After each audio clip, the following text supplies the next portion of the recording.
오늘 주시는 하나님 말씀은 열왕기상 19장 1절에서 8절입니다. 아합이 엘리야가 행한 모든 일과 그가 어떻게 모든 선지자를 칼로 죽였는지를 이세벨에게 말하니 이세벨이 사신을 엘리야에게 보내어 이르되 내가 내일 이맘때에는 반드시 내 생명을 저 사람들 중 한 사람의 생명과 같게 하리라. 그렇게 하지 아니하면 신들이 내게 벌리에 벌을 내림이 마땅하니라 한지라. 그가 이 형편을 보고 일어나 자기의 생명을 위해 도망하여 유다에 속한 브엘세바에 이르러 자기의 사환을 그곳에 머물게 하고 자기 자신은 광야로 들어가 하룻길쯤 가서 한 로뎀 나무 아래에 앉아서 자기가 죽기를 원하여 이르되 여호와여 넉넉하오니 지금 내 생명을 거두시옵소서. 나는 내 조상들보다 낫지 못하니이다 하고 로뎀 나무 아래에 누워 자더니 천사가 그를 어루만지며 그에게 이르되 일어나서 먹으라 하는지라. 본즉 머리맡에 숯불에 구운 떡과 한 병 물이 있더라. 이에 먹고 마시고 다시 누웠더니 여호와의 천사가 또다시 와서 어루만지며 이르되 일어나 먹으라. 내가 갈 길을 다 가지 못할까 하노라 하는지라. 이에 일어나 먹고 마시고 그 음식물의 힘을 의지하여 40주 40야를 가서 하나님의 산 호렙에 이르니라. 아멘. 우리가 살고 있는 세상은 위로가 필요한 곳입니다.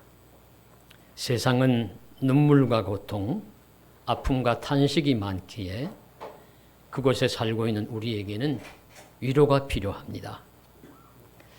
한 일간지의 보도에 따르면 우울증이 시대의 큰 문제거리로 등장했음을 알 수 있습니다.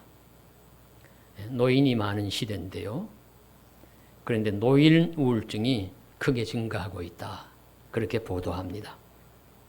지난해에 65세 이상 노인 인구가 900만 명을 넘어섰는데 그 중에 약 8.2%가 우울증 처방을 받은 것으로 조사되었고 항우울제 처방은 5년 연속 증가세에 있다고 합니다.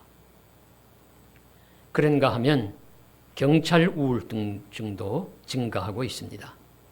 지난 3년간 우울증으로 치료받은 경찰이 70% 가까이 늘어났다고 합니다. 경찰은 충격적 사건과 사고 현장이나 예측할 수 없는 상황에 노출되는 경우가 많고 또 너무 많은 업무에 시달리면서 육체적, 정신적 손상 위험이 큰 편입니다. 그래서 매년 퇴직자도 늘어나는 추세고 특히 젊은 경찰관의 퇴직이 두드러진다고 보도합니다. 또한 한때 최고의 직종으로 환영을 받았던 교사도 우울증이 늘어나는 것에서 예외가 아닙니다. 한 국회의원이 국민보험공단에서 받은 자료를 공개하였는데 2022년도 교사 우울증 진료 건수가 15만 8,066건으로 2018년보다 약 2배 가까이 늘어났다고 합니다. 한 심리상담연구소에 의하면 교사 우울증이 일반 성인보다 4배가 높다. 그렇게 이야기하고 있습니다.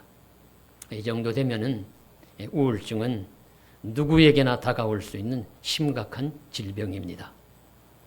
우울증은 사람의 정신 기능이 지속적으로 저하되어 일상생활에도 악영향을 미치는 상태를 의미합니다.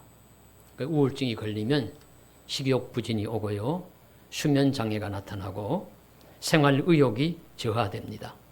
심하면 환각과 망상이 일어나고 그래서 정상적인 생활을 할 수 없도록 하고 더 심하면 스스로 생명을 끊기도 하므로 현대사회의 심각한 질병군으로 분류되고 있습니다. 그런데 이와 같은 현상을, 유사한 현상을 선지자 엘리야에게서 찾아볼 수가 있습니다. 엘리야가 겪은 우울증과 유사한 증세를 들어서 엘리야 증후군이라고 부릅니다. 육체적, 심리적 번아웃, 탈진 상태, 그것에서 오는 일종의 우울증을 의미합니다. 오늘 본문이 바로 그 예를 증언하고 있는 것이죠. 엘리야는 갈멜산에서 850대 1, 바알 선지자, 아세라 선지자 850명과 영적 대결을 해서 이겼습니다. 승리감에 도취되어서 한창 힘이 나야 할 그런 시기입니다. 그리고 3년 반 동안 비가 오지 않던 땅에 엘리야의 신앙 행위를 토대로 하여서 비도 내리게 되었습니다. 그래서 이런 놀라운 일들이 일어났기에 엘리야는 마음이 이제 높아졌을 것입니다. 3년 반 동안을 숨어서 피해서 살면서 도망을 치면서 살았는데 이제는 내 세상이 왔구나. 내가 이제 힘을 내어서 살아가겠구나. 이렇게 하는 그 시기에 이 아합에게서 이 사태의 이야기를 들은 아합의 아내 이세벨이 엘리야를 죽이지 않으면 내가 하늘의 신들이 내게 벌을 내리는 것이 마땅하다. 내가 반드시 내일 이맘때 되면 엘리야 죽인다. 그렇게 공포를 하고 엘리야에게 통지를 했습니다. 그러니 엘리야가 그 죽음을 피해 가지고 도망자가 또 됩니다. 그래서 얼마나 멀리 도망하느냐 하면 저 위쪽에 있는 북이스라엘의 사마리아 지역에서 저 남쪽에 있는 이스라엘의 브엘세바까지 도망을 갑니다. 그렇게 멀리 도망을 가는 이 엘리야의 마음의 상태, 많이 낙심했겠죠. 많이 절망했겠죠. 이제는 좀 도망자 신세를 면하고 이제는 좀 편히 두 다리 뻗고 살 줄 알았는데 오히려 더 위험하게 이제는 너를 내일 이맘때면 죽인다고 할 최고 권력자 그 아내가 이세벨도 당시 최고 권력자죠. 그 권력자가 죽이려고 하니까 그렇게 도망을 치는 그 신세, 심각한 상황입니다. 절망적이고 낙심되는 상황입니다. 그래서 저 멀리 남쪽 유다 브엘세바까지 도망을 쳤습니다. 삶이 고단하고 힘들고 어렵습니다. 자신에게 돌아오는 것은 죽음의 위협이었습니다. 그래서 살기 위해 도망쳐야 하는 한심하고 가련하게 된 이 신세를 이 엘리야는 어떻게 받아들일까요? 엘리야도 사람입니다. 그래서 엘리야가 브엘세바에 아마 종도 같이 가는 것이 좀 싫었던가 봐요. 너는 여기 머물러 있으라. 그리고는 자기 홀로 광야로 들어가서 하룻길을 걸어가지고 들어갑니다. 들어가서 보니까 마침 로뎀 나무라는 나무가 한 그루 보여요. 그래서 그 로뎀 나무 아래서 있으면서 엘리야가 낙심도 되고 피곤도 하고 침울한 엘리야가 거기서 무엇을 했느냐 하는 말씀이 오늘 말씀의 4절에 나옵니다. 자기가 죽기를 원하여 이르되 여호와여 넉넉하오니 지금 내 생명을 거두소서. 나는 내 조상들보다 낫지 못하니이다. 이런 절망적인 모습을 보입니다. 나 같은 자는 죽어야 합니다. 나 같은 자 살아서 뭐 합니까? 아이고, 나는 조상들보다 발 뒤꿈치도 못 따르겠습니다. 이렇게 부르짖을 정도로 낙심하고 절망하는 모습을 엘리야 증후군, 엘리야 신드롬이라고 부릅니다. 선지자가 겪는 심각한 우울증을 의미하는 것입니다. 그래서 이것을 통해서 알 수 있는 한 가지 사실은요, 엘리야 같은 위대한 선지자도 탈진하고 우울증과 같은 병을 겪는다 하는 것입니다. 이것은 오늘날 이름을 날리는 유명한 사람이나 목회자가 심각한 우울증에 걸리는 것과도 같습니다. 엘리야가 누굽니까? 지난 주일에도 보았듯이 흉년이 기근이 올 것이라고 예고를 하고 그대로 되어가지고 그리 시냇가에 숨었을 때 하나님이 까마귀를 보내주셔가지고 떡과 고기를 날라주시고 그리 시냇가에 물을 먹으면서 살았던 기적의 사람입니다. 사르밧 여인에게로 가서 기름병에 기름이 가루통에 가루가 떨어지지 않게 먹으면서 그 기근 동안을 살았던 그런 놀라운 사람입니다. 그리고 그 다음에 나오는 말씀 읽어보면 그 여인의 아들이 죽어요. 죽었을 때 이 엘리야가 또 살립니다. 그 위에 엎드려 기도하고 하면서 살리는 그런 놀라운 기적적인 인물입니다. 그리고 말씀드린 바와 같이 바알 선지자, 아세라 선지자 850명이 극성을 부려도 떨지 않고 주눅 들지 않고 담대하게 싸워서 이겨낸 믿음의 신앙의 인물입니다. 그런 위대한 인물이 도망자가 되고 또 쫓기는 신세가 되고 또 피곤하고 고나고 힘들고 고통스러울 때 이런 엘리야 증후군과 같은 이런 질병에 걸리는 것이죠. 엘리야가 얼마나 놀라운 사람이냐고 성경도 인정하느냐 하면 선지자의 최고봉으로 봅니다. 유다 이스라엘에 기라성 같은 선지자들이 많이 있지만 엘리야는 최고다. 선지자 중에. 그래서 예수님이 변화산상에 올라가셨을 때 나타난 전설적인 인물이 모세와 엘리야. 모세는 율법의 대표자, 엘리야는 선지자의 대표자, 복음과 신약의 성경의 대표자 예수님. 그래서 세 사람이 만나는 거예요. 그렇게 인정할 정도로 놀라운 그 엘리야입니다. 그런 엘리야에게 그런 엘리야도 바로 이런 심각한 우울증과 같은 엘리야 증후군이라는 것 같은 말이 생길 정도로 이런 병을 앓게 됩니다. 그래서 오늘날 누구도 이것에서 예외가 될 수가 없고 자유할 수가 없을 것입니다. 그래서 엘리야 증후군은 특별히 목회자의 탈진이나 우울증에 흔히 비유합니다. 목회자도 이런 증상에서 안전지대가 아니라는 것이죠. 지난해 목회 데이터 연구소에서 목회자 700명에게 물었습니다. 목회 활동을 하면서 어떤 감정을 느끼느냐. 그 중에 30%가 답답하고 무기력하다. 이렇게 대답했습니다.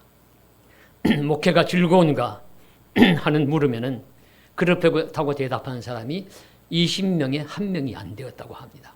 3%가 안 돼요.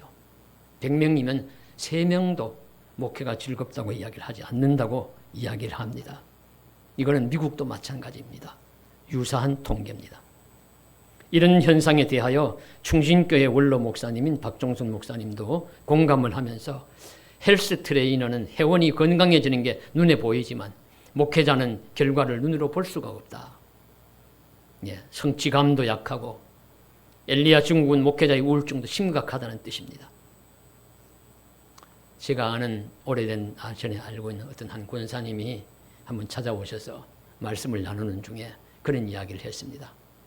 옛날 시골에 있을 때 굉장히 좋아하는 오빠가 있었는데 그 목회자가 되었다는 소문을 들었어요. 그래서 목회를 한다는 소문을 듣고 찾아갔대요. 그래서 어릴 때 너무 멋있게 보이고 너무 그렇게 보여서 기대하고 갔는데 가니까 이 목사님이 이렇게 보더니만 왔느냐 한번 하고는 아무 말도 안 하고 입을 꾹 닫고 초점을 잃은 눈으로 가만히 있는 겁니다. 그래 알고 사모님께 물어보니까 목사님이 우울증에 걸렸대요. 목회는 하시긴 하시지만 모든 이런 전반적인 상황들을 사모님이 다 하고 그냥 목사님은 그저 간신히 예배 인도하는 정도 할 뿐이라서 너무너무 실망하고 돌아왔다고 그렇게 이야기하는 소리를 직접 들은 적이 있습니다. 손님이 왔는데 아무 얘기도 안 하고 왔느냐고 하고는 그저 초점 없는 눈으로 가만히 있으니 이 얼마나 답답한 노릇입니까? 누구도 자유로울 수가 없습니다. 그래서 사람은 누구나 우울증이나 육체적 심리적 건강의 문제에서 자유로울 수 없다는 것을 인정해야 합니다. 전설적인 인물 엘리야도 걸렸다고 하는 이 우울증, 탈진 증세를 누가 나는 관계없다고 큰소리 칠 수 있겠습니까? 그러면 오늘 말씀에서 하나님이 그런 우울증과 같은 심리적 손상을 입은 자들을 어떻게 대우하시는지를 유심히 보아야 할 것입니다. 하나님은 어떻게 하셨을까요?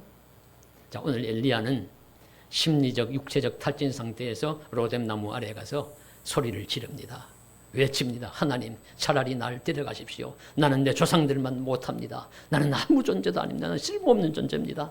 이런 식으로 이야기를 하면서 고통 속에서 부르짖다가 너무 힘들었는지 지치고 힘들었는지 그냥 잠이 들었어요.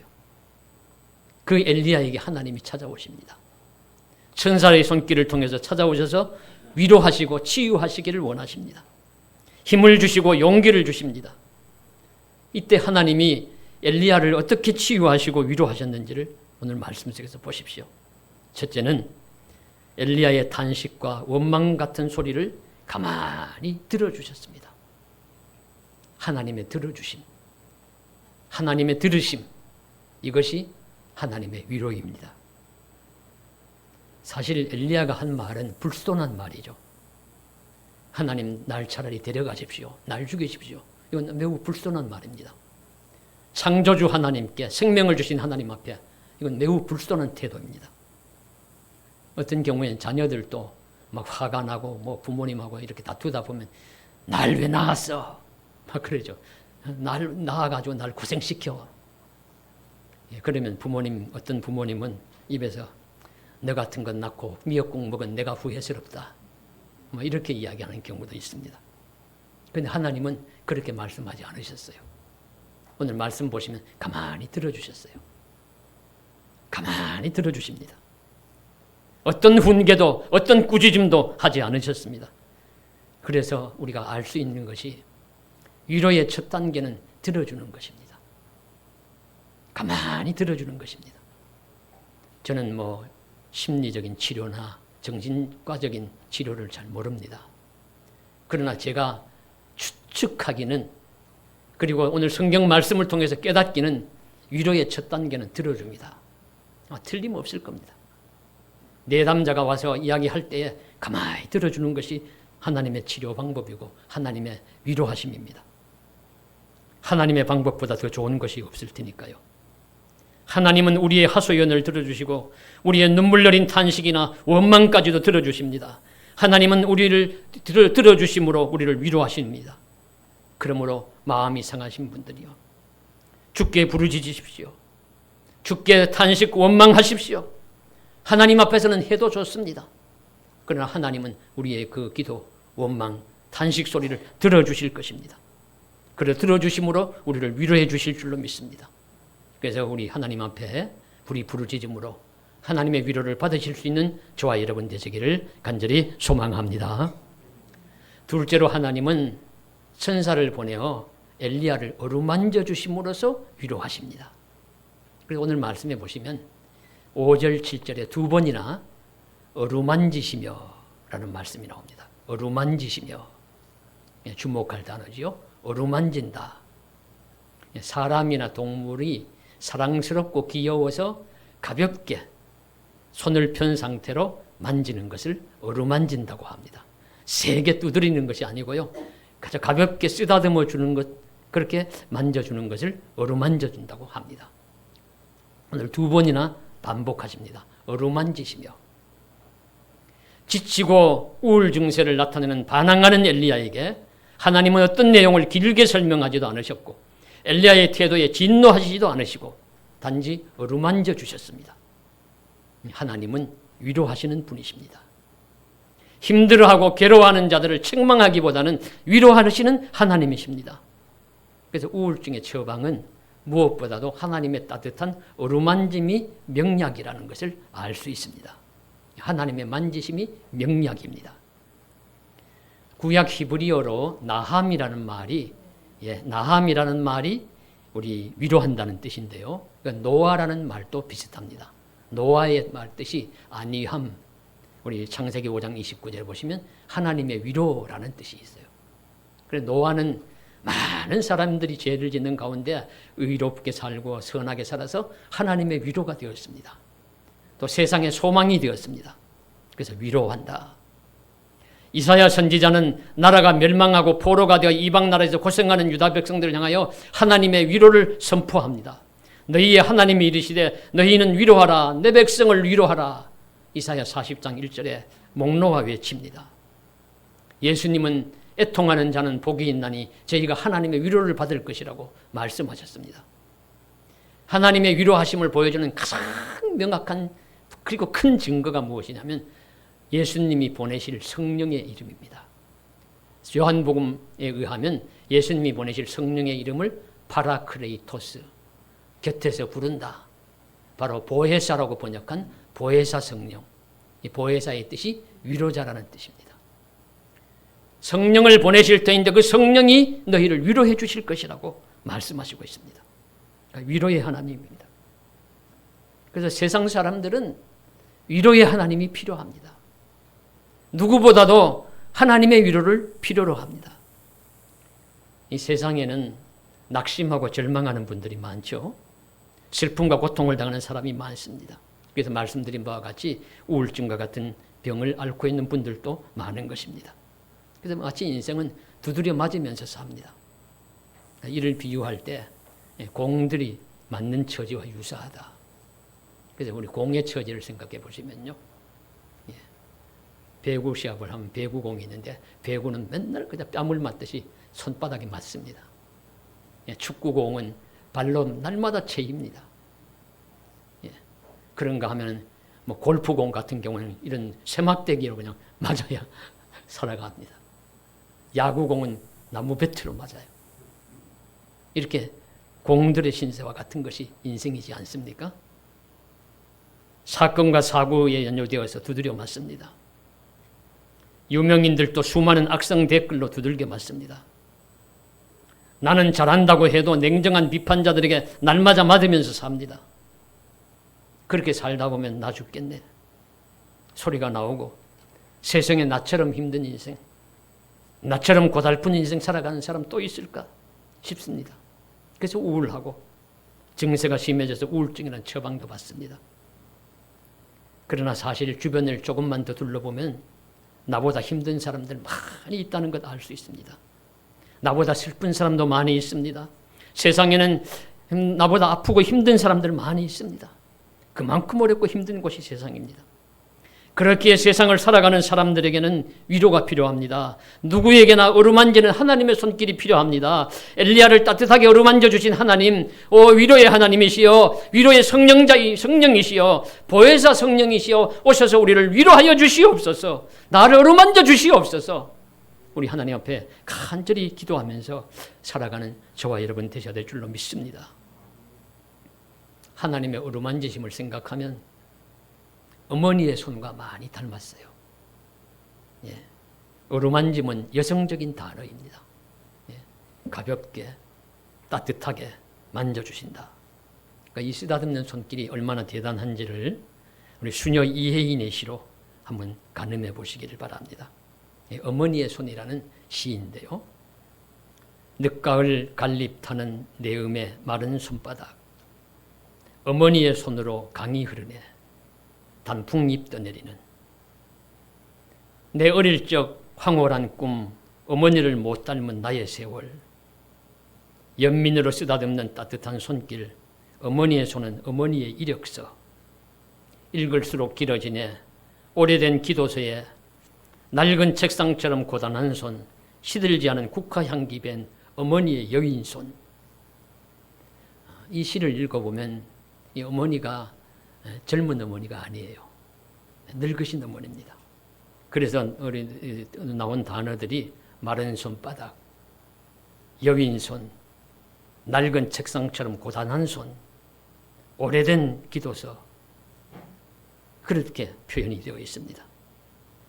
그러나 늙으신 어머니의 그 손은 깊은 사랑이 배어있는 따뜻한 손이고 기도하는 손이고 고단한 손입니다. 세상의 어느 것보다도 고귀한 이력서와 같은 손입니다. 늙으신 어머니의 손은 자녀를 달래고 위로하고 쓰다듬는 거룩한 손입니다.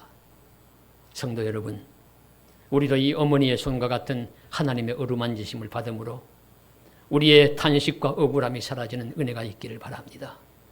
우울증과 같은 증세는 눈 녹듯이 사라져서 건강한 영육을 회복하실 수 있기를 주님의 이름으로 간절히 소망합니다. 셋째로 하나님은 어루만지실 뿐 아니라 떡과 물을 주심으로 엘리야를 위로하셨어요.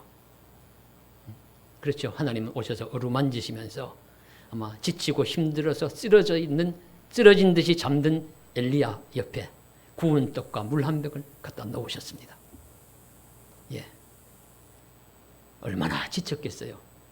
저 북이스라엘에서 남유다 아래쪽까지 내려와서 거기에서 또 하룻길을 더 홀로 걸어가지고 광야길을 걸어서 와서 무엇을 제대로 먹었겠습니까? 마셨겠습니까? 목마르고 주려고 고단하고 지쳤습니다. 그래서 쓰러진 듯이 잠이 들었습니다. 이런 육신에게 필요한 것이 무엇이겠습니까? 떡과 물입니다. 필요한 시간에 떡과 물을 제공해 주심으로써 허기진 사람의 가장 필요한 음식을 제공함으로써 그 육신의 필요를 채우시며 위로하시는 하나님의 모습이 잘 나타나 있습니다. 이 떡과 물은 무시할 수 없는 위로의 항목입니다. 지금 파리 올림픽 기간이어서 그와 관련된 기사들이 늘 신문에 나오는데요. 이런 흥미로운 기사를 하나 읽었습니다. 우리나라 선수들이 기대 이상으로 선전하고 있는데 특히 2000년대생들, 그래서 MG, 우리는 뭐 옛날에 배울 땐 Z라고 발음했는데 요즘은 G라고 합니다. MG 선수들, 밀레니엄 그런 새로운 신세대들을 의미하는데 그 선수들의 성적이 특별히 더 좋다고 합니다. 그런데 이런 선수들을 훈련시키는데 이제는 코치들, 감독들이 하나같이 예전하고는 다르다고 이야기를 합니다. 이렇게 이야기를 합니다. 2000년대생 선수들은 보상이 확실해야 운동하는 세대예요. 더 이상 헝그리 정신이 통하지 않죠. 그렇게 코치진들이 이야기를 합니다. 그래서 저는 생각할 때 나라의 대표쯤 되고 국가대표 선수촌에 가면 메달을 바라보면서 죽기 살기로 훈련할 것 같은데 뭐 그렇게 하는 사람도 있겠지만은 이제는 그렇지 않다는 겁니다. 이제 훈련장 풍경이 많이 달라졌대요. 2000년대생 태극전사들은 누가 시켜서는 운동을 하지 않는다. 한 해 국제대회 일정을 살펴서 딸 수 있는 랭킹 포인트를 스스로 계산하고 스스로 훈련 계획표를 짜서 훈련한다. 컨디션 관리도 자기 몫이다. 지도자들이 호통치고 다그쳐서 메달 따던 시대는 지났다고 입을 모은다. 1990년대까지는 스스로 스포츠계를 관통했던 키워드가 헝그리 정신이었는데 지금은 적절한 보상이다. 이제는 한국도 메달 하나로 인생이 바뀌는 시대는 끝났다. 대회 상금만 지금 수준에서 조금만 높여도 선수들이 굳이 입 아프게 열심히 하라는 소리를 할 필요도 없고 스스로 동기부여를 한다. 예. 그래서 코치들이 내 옛날에는 어떻게 운동했는지 아느냐 하면서 뭐 죽기 살기로 했어 하면 요즘 말 안 듣는데요. 아이고 노털 이러면서 말 안 듣고요. 하는 이야기가 뭐냐면 그렇게 하면 우리 심리적으로 위축이 돼서 운동이 제대로 안 돼요.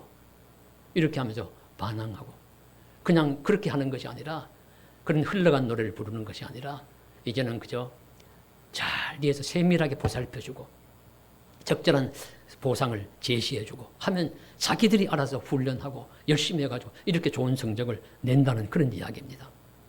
그래서 제가 이 이야기를 읽으면서 하나님은 옛날에 벌써 엘리야에게 이런 방법 쓰셨구나 그렇게 생각했습니다.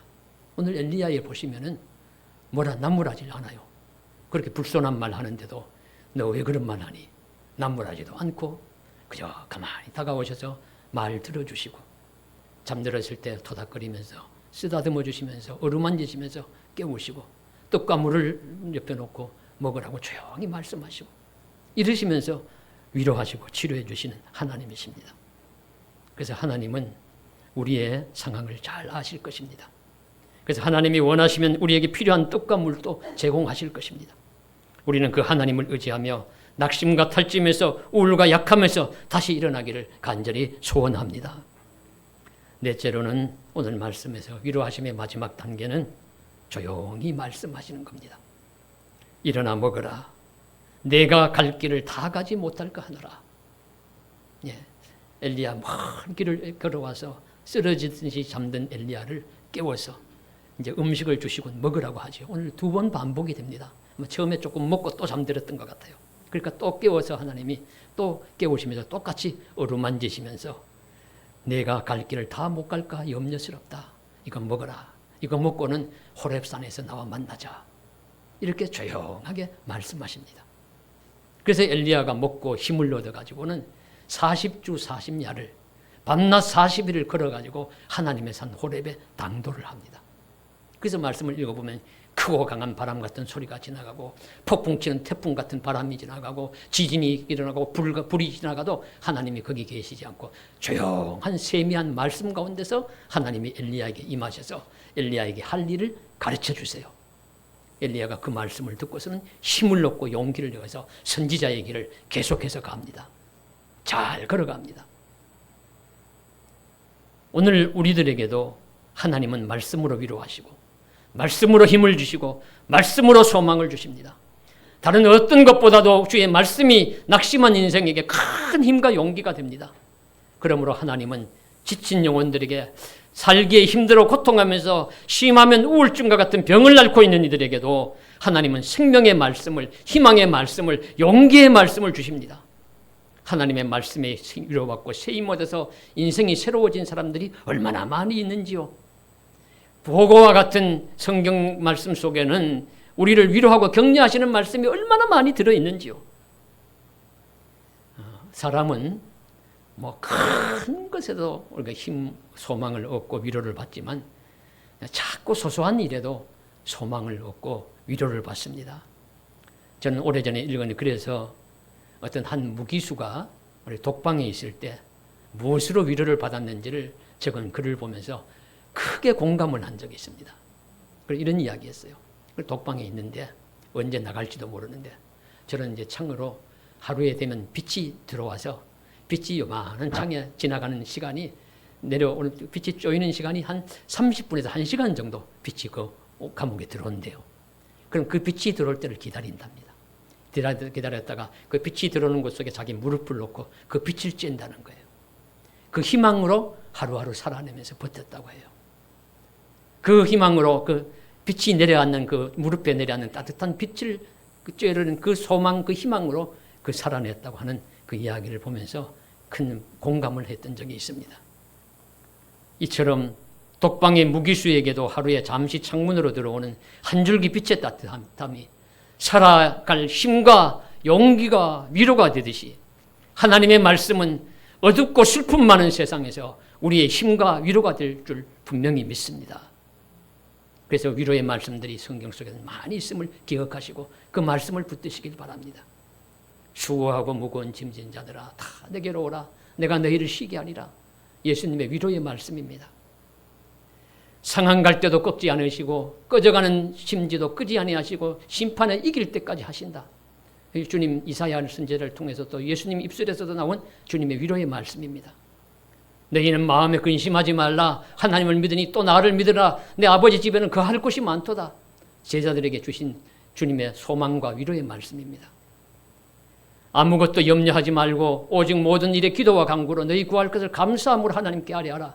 그리하면 모든 지각에 뛰어난 하나님의 평강이 그리스도 예수 안에서 너희 마음과 생각을 지키시리라. 평강을 주시며 위로해 주신다는 말씀입니다. 나를 기가 막힐 웅덩이와 수렁에서 끌어올리시고 내 발을 반석 위에 두사 내 걸음을 견고하게 하셨도다. 시편을 통해서 주시는 하나님의 위로의 말씀입니다. 수많은 말씀 중에 오늘 말씀도 기억하시지요. 엘리야처럼 쓰러지고 지치고 넘어져서 잠이 들어 있을 때 다가오셔서 토닥거리시면서 쓰다듬어 주시면서 어루만지시면서 조용히 말씀하시면서 일어나 먹으라. 내가 갈 길을 다 가지 못할까 염려스럽다. 호렙에서 만나자.